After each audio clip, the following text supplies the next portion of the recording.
கண்டிப்பாக தீபிகா. குறிப்பாக வெளிநாட்டில் இருந்து இறக்குமதி செய்யப்படும் பாமாயிலுக்கு பதிலாக தேங்காய் எண்ணெயை வழங்க வேண்டும் என வலியுறுத்தி சென்னை ராஜரத்னம் மைதானம் முன்பு 100க்கும் மேற்பட்ட கட்சி சார்பற்ற தமிழ்நாடு விவசாயிகள் சங்கம் சார்பில் தற்பொழுது கவன ஈர்ப்பு ஆர்ப்பாட்டத்தில் ஈடுபட்டு வருகிறார்கள். குறிப்பாக நமதுடன் செயல்திறன் தலைவர் NS வெற்றி இணைந்துள்ளார்.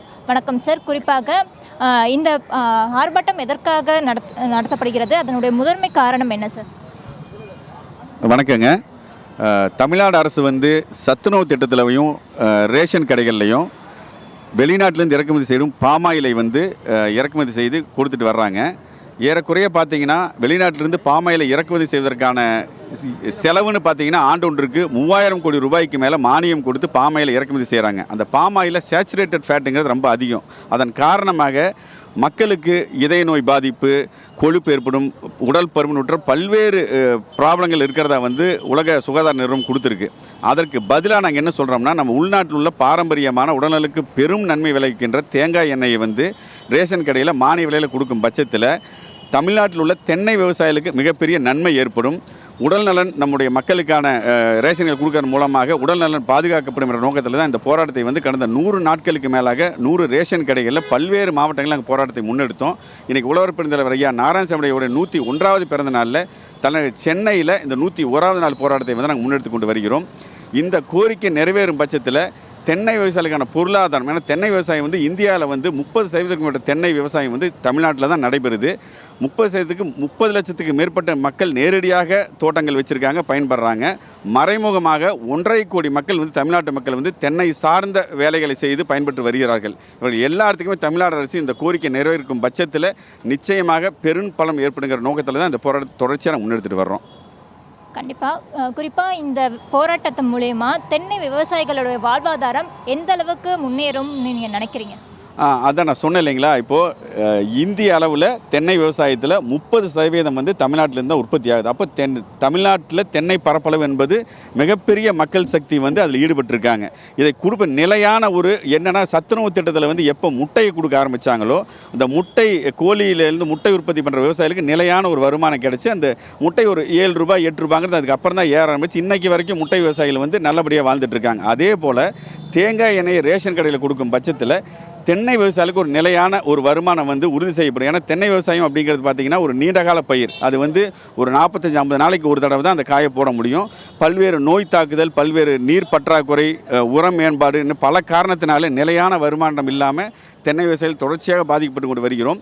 இந்த திட்டம் நிறைவேற்றப்படுமானால், தமிழக அரசின் திட்டத்தை நடைமுறைப்படுத்தினால் நிச்சயமாக தென்னை சார்ந்த விவசாயிகளுக்கு ஒரு நிலையான வருமானம் கிடைக்கும். அதுதான் எங்களுடைய முக்கியமான கோரிக்கையின் அடிப்படை.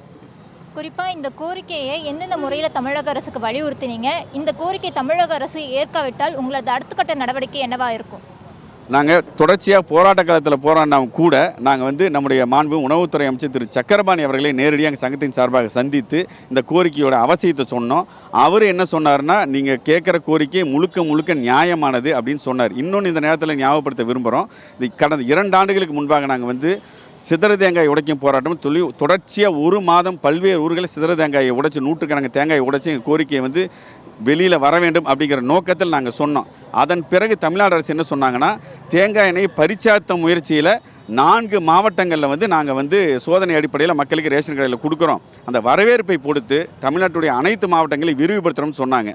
நாங்கள் மிகப்பெரிய நம்பிக்கையோடு காத்திருந்தோம். அந்த நேரத்தில் 2 மாதங்களுக்கு பிறகு என்ன சொன்னாங்கன்னா, கருத்துருவாக்கத்தை உருவாக்கி அந்த மாவட்ட மக்கள்கிட்ட எல்லாத்தையும் கருத்துருவாக்கம் கேட்டு அவங்க ஒப்புக்கொண்டால் நாங்கள் ரேஷன் கடையில் கொடுக்குறோம்னு சொல்லி அவங்க சொன்ன திட்டத்தையே திருப்பி மாற்றி பேசி இன்றைக்கி வரை கடந்த 2 ஆண்டுகள் ஆகிவிட்டது. இது வரைக்கும் அதற்கான எந்த நடைமுறையும் ஏற்படுத்தப்படவில்லை. இந்த கோரிக்கை, ஏன்னா தென்னை விவசாயம் சார்ந்து நாங்கள் சொன்ன மாதிரி 30-40 லட்சம் விவசாயிகள் நேரடியாக பயிர் பண்ணுற ஒரு தென்னை பயிருக்கான நியாயமான கோரிக்கை தமிழக அரசு நிறைவேற்றப்படவில்லை என்ற, ஏன்னா 4.5 வருஷம் முடிஞ்சு 2 மாதத்தில் எலெக்ஷன் வரப்போகுது.